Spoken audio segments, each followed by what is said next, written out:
Good morning students. Next நம்ம force lessonல types of force பார்க்க போகிறோம். ஸோ ஃபோர்ஸ்லேயே 2 types இருக்குது. First one contact force, second one non contact force. So contact force அப்படின்னு என்னென்னா டேரெக்டாக ஒரு ஆப்ஜெக்ட் இன்னொரு ஆப்ஜெக்ட் வந்து என்ன ஆகும் அப்படின்னா டச்சிங் ஆகிறதா என்ன சொல்கிறோம் காண்டாக்ட் ஃபோர்ஸ் அப்படின்னு சொல்கிறோம். நான் காண்டாக்ட் ஃபோர்ஸ்னால் எந்த டச்சிங்குமே இல்லாமல் அது ஃபோர்ஸ் அப்ளை ஆகிறதா என்ன சொல்கிறோம் அப்படின்னா நான் காண்டாக்ட் ஃபோர்ஸ் அப்படின்னு சொல்கிறோம்.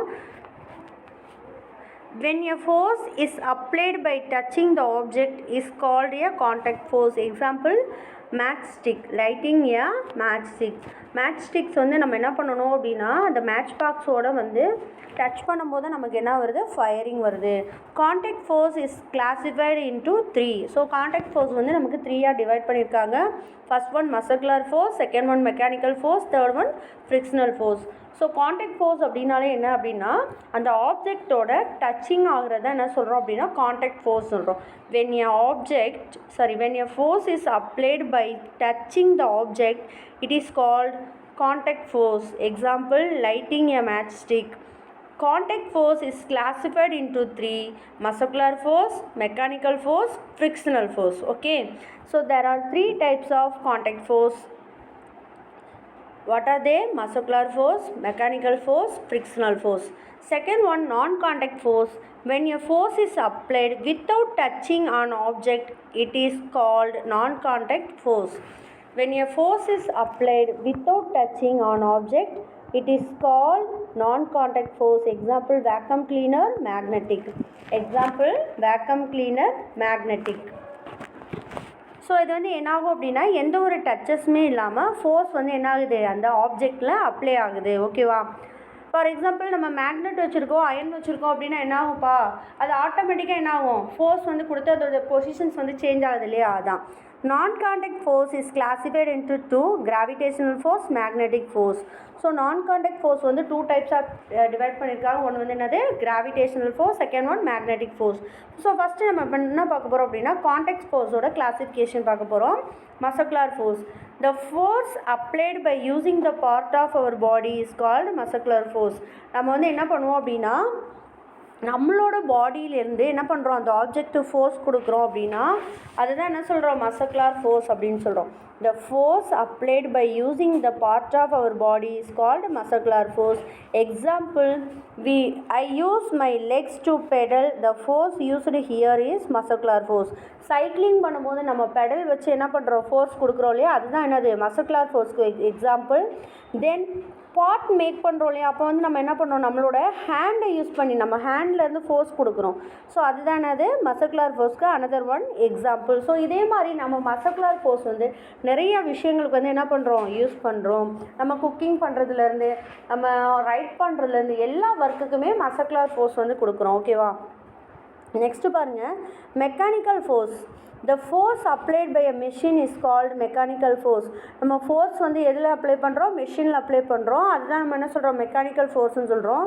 Example, using bulldozer to dig ground. So வந்து நம்ம வந்து கிரவுண்டில் வந்து டிக் பண்ணுறது தோன்றதுக்கு வந்து என்ன பண்ணுறோம் அப்படின்னா மெக்கானிக்கல் ஃபோர்ஸ் எது மூலமாக கொடுக்குறோம், புல்டோசர் மூலமாக. தென் வந்து மிக்சர் கிரைண்டர் கிரைண்ட் பண்ணுறதுக்கு மிக்ஸி யூஸ் பண்ணுறோம் இல்லையா. So these are the examples for mechanical force. Next பாருங்கள் கிராவிடேஷனல் ஃபோர்ஸ்.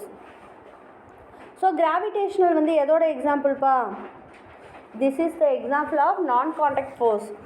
ஸோ நம்ம பால்லாம் மேலே தூக்கி போகிறோம், அது கீழே வந்து விழுந்துருது, நம்ம ஜம்ப் பண்ணுறோம் நம்மளும் கீழே வந்துடும். எதனால் அப்படி வரோம்ப்பா, என்ன ரீசன்?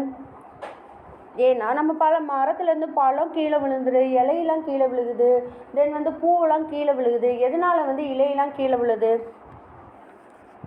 யாருக்காவது தெரியுமா? எஸ், எதனால் அப்படின்னு பார்த்தீங்கன்னா நம்மளோட கிரவுண்டு நம்மளோட எர்த்தில் வந்து என்ன இருக்குது, நேச்சுரலாகவே கிராவிடேஷனல் ஃபோர்ஸ் இருக்கனால தான் என்ன பண்ணுது அப்படின்னா ஃபுல்லாக வந்து எல்லா பொருளையும் மேலே இருந்து கீழே இழுக்குது.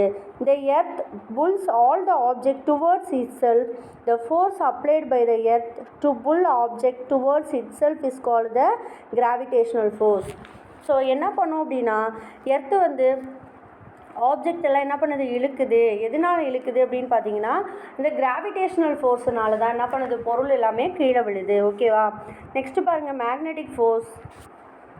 A magnet is a material that attract things made of iron. Magnet அப்படின்றது ஒரு மெட்டீரியல், அது வந்து அயர்னால் வந்து உருவாகியிருக்க அந்த பொருள்லாம் என்ன ஆகுது அப்படின்னா ஆட்டோமேட்டிக்காக இழுக்குது. ஸோ அதை தான் நம்ம என்ன சொல்கிறோம் அப்படின்னா மேக்னெட்டிக் ஃபோர்ஸ் அப்படின்னு சொல்கிறோம். The force that attract things is called magnetic force. Force வந்து என்ன பண்ணும் அப்படின்னா திங்ஸை வந்து அட்ராக்ட் பண்ணுது. அந்த திங்ஸ் அட்ராக்ட் பண்ணுறத நம்ம என்ன சொல்கிறோம் அப்படின்னா மேக்னெட்டிக் ஃபோர்ஸ் அப்படின்னு சொல்கிறோம். ஓகேவா? ஸோ இதுதான் வந்து கிராவிடேஷனல் ஃபோர்ஸ்க்கும் மேக்னெட்டிக் ஃபோர்ஸ்க்குள்ள டிஃப்ரென்ஸ். ஸோ கிராவிடேஷனல் ஃபோர்ஸ் வந்து நேச்சுரலாகவே வந்து எர்த்தில் வந்து என்ன பண்ணும் அப்படின்னா எல்லா ஆப்ஜெக்டையுமே வந்து மேலேருந்து கீழே இழுக்கும். அதுதான் என்ன சொல்கிறோம் கிராவிடேஷனல் ஃபோர்ஸ் சொல்கிறோம். மேக்னெட்டிக் ஃபோர்ஸ்ன்றது மேக்னெட் அப்படின்ற ஒரு மெட்டீரியல், அது வந்து எதை அட்ராக்ட் பண்ணும் அப்படின்னா அயன் திங்ஸ் எல்லாத்தையுமே அட்ராக்ட் பண்ணுது. நெக்ஸ்ட்டு பாருங்கள் frictional force. So frictional force அப்படின்றது கான்டாக்ட் ஃபோர்ஸ். இது வந்து என்ன பண்ணும் அப்படின்னு பார்த்தீங்கன்னா எக்ஸாம்பிளுக்கு ஒரு கிரவுண்டில் நம்ம பால் போகுது அப்படின்னா, இப்போ கிரிக்கெட்லாம் விளையாடுறாங்க அப்படின்னா கிரிக்கெட் பிளேயர் வந்து பால் வந்து பேட் பண்ணினதுக்கப்புறம் அந்த பால் வந்து என்ன ஆகுது ஃபோர்ஸாக போயிட்டு அது அந்த கிராஸில் பட்டு அது மெதுவாக என்ன ஆகுது ஸ்டாப் ஆகுது. எதனால் வந்து அது ஸ்டாப் ஆகுது? இப்போ நம்ம சொல்லியிருக்கோம் ஃபோர்ஸ் வந்து அப்ளை பண்ணலை அப்படின்னா அந்த ஆப்ஜெக்ட் வந்து என்ன ஆகும் அப்படின்னா ஸ்டாப் ஆகும் அப்படின்னு பார்த்தோம் இல்லையா? ஸோ இது வந்து எதனால் ஸ்டாப் ஆகுது அப்படின்னு பார்த்தீங்கன்னா அந்த ஃப்ரிக்ஷன் உராய்வு தன்மையினால் என்ன ஆகுது கிரவுண்ட்லேருந்து கொடுக்குற அந்த ஃப்ரிக்ஷனால் தான் என்ன ஆகுது பால் வந்து ஸ்டாப் ஆகுது.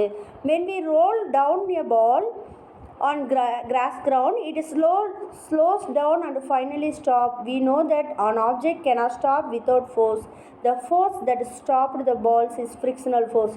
அங்கே என்ன ஃபோர்ஸ் கிடைக்குது? ஃப்ரிக்ஷனல் ஃபோர்ஸ் கிடைக்கிறனால தான் அந்த பால் வந்து என்ன ஆகுது ஈஸியாக ஸ்டாப் ஆகுது. The force that stopped the balls is frictional force. Force exerted by the surface when an object moves over it is called frictional force. For example, நம்ம கேரம் போர்டில் விளையாடுறோம். கேரம் போர்டிலலாம் வந்து பவுடர் வந்து எதுக்குப்பா யூஸ் பண்ணுறோம் அது play பண்ணுறதுக்கு முன்னாடி?